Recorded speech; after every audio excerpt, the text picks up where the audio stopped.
Welcome to this week's X-Corner. I'm here adding that mutation to the Superhero Crew still. I'll be covering the X comics for the week of September 5th, 2018. This week you only have 3 comics: Astonishing X-Men 15, Old Man Logan Annual number 1, and X-Men Gold number 35. Spoilers, of course. We'll start with Astonishing X-Men number 15, written by Matthew Rosenberg and art by Greg Land. After attacking a US group, Havoc's Not X-Men team convene to try and figure out what to do next.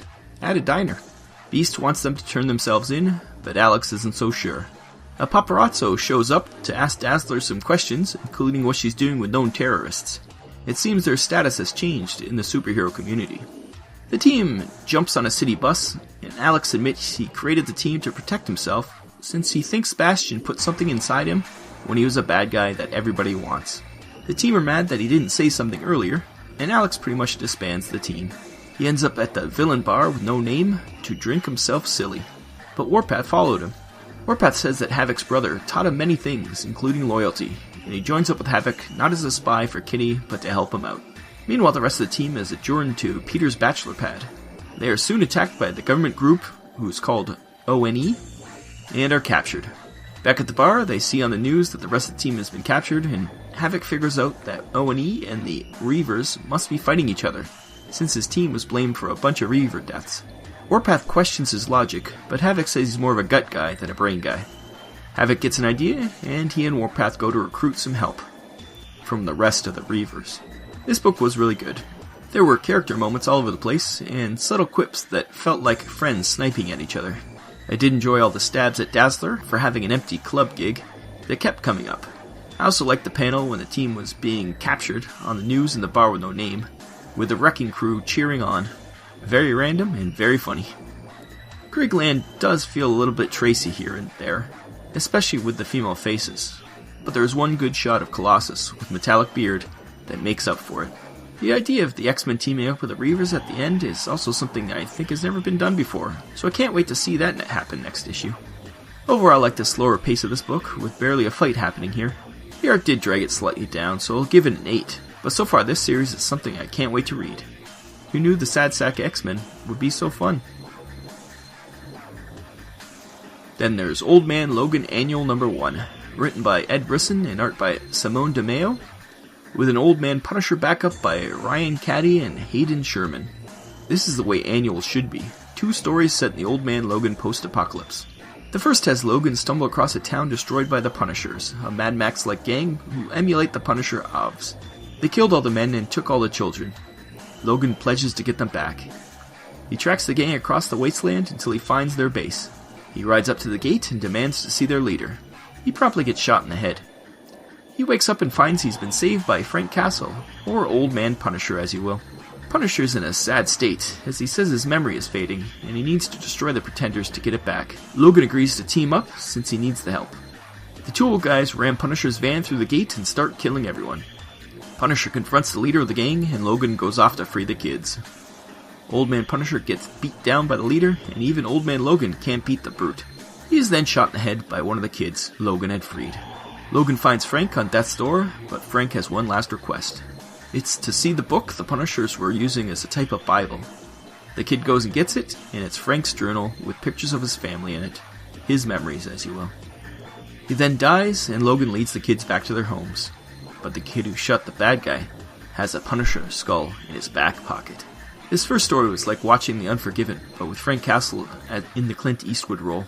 It was touching, especially the scene where Frank describes his memories going, and also very action-packed. It's a great post-apocalyptic tale. The art at first put me off until I saw the huge sound effects and style and realized this was like a old classic samurai manga. This story captured the western feel down to a T and was pretty damn good. 9 out of 10. The second story was a slightly younger Old Man Punisher, with a very similar premise to the main story. Punisher is killing a bunch of gangers and freeing captured townfolk. Once freed, the townsfolk try to take some guns to protect themselves, but Punisher stops them. One asks incredulously if he hates guns, but Frank says he hates people, and to get. He's then confronted by another gang, or so we think. They dress like S.H.I.E.L.D. but have tech from some superheroes and villains, like Iron Man's repulsors and Doc Ock's arms. They ask Frank to join them. He refuses. They ask to trade for some guns. Frank refuses. They decide to try and take some guns, and Frank refuses with prejudice. He kills them all, but not before one thinks they found his stash, only to reveal Frank is carrying around the remains of his family in the back of his van.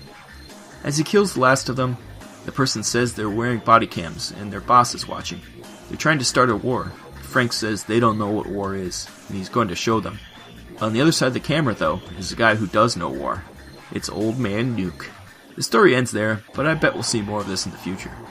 Another fun story. You think Punisher is just punishing, as always, but the reveal of his wife's corpse does put a spin on Frank's sanity levels.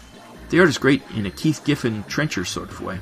It's all sketchy and distorted, sort of like Frank's mind.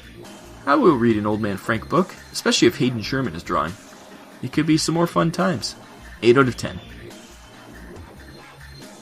Finally, we have X-Men Gold number 35, written by Mark Guggenheim and art by Michelle Bandini. We get the conclusion of the God War. All looks lost for Storm as she's being held by Uvu's zombies. She breaks free to fight Uvu, but he swats her down. Meanwhile, back in New York, the X-Men Gold team are fighting Executioner. And even with an X in his name, he wants to kill all mutants. The team defeat him, but Stormcaster flies up and opens a portal to Storm. It didn't forsake her, it went for help. Storm grabs Stormcaster and begins to fight Uvu on a more even term. The X-Men get the gist of what's going on from Storm's mind, and start to herd the zombies with fire and ice, and teleport the living villagers to safety. Uvu's faith-based powers start to wane, but Storm must use the rest of Stormcaster's power to defeat him. Stormcaster disintegrates, as do the zombies, Uvu resurrected. Storm gets to say goodbye to her parents before they Avengers 4 out of there. And she pledges to stay connected to the village from now on, not as a goddess, but as a friend. So the X-Men finally join the fray, even if it is in a most token of ways. I do still think this would have been much better served as a miniseries, but it was still good. It wraps up the mystery of the return of Stormcaster, and takes away that Deus Ex Machina power it had to finish most battles. Unfortunately, not very connected to the rest of the X-Men Gold arc, of Kitty's journey as leader and breakup with Colossus. And the next issue is the last, leading into the Uncanny X-Men book's return as a weekly comic, so I do hope those threads are picked up back there. This is a good Storm story, but as an X-Men story, it wasn't much. Still enjoyable, and I'll give this conclusion a 7 out of 10. Yet another solid week.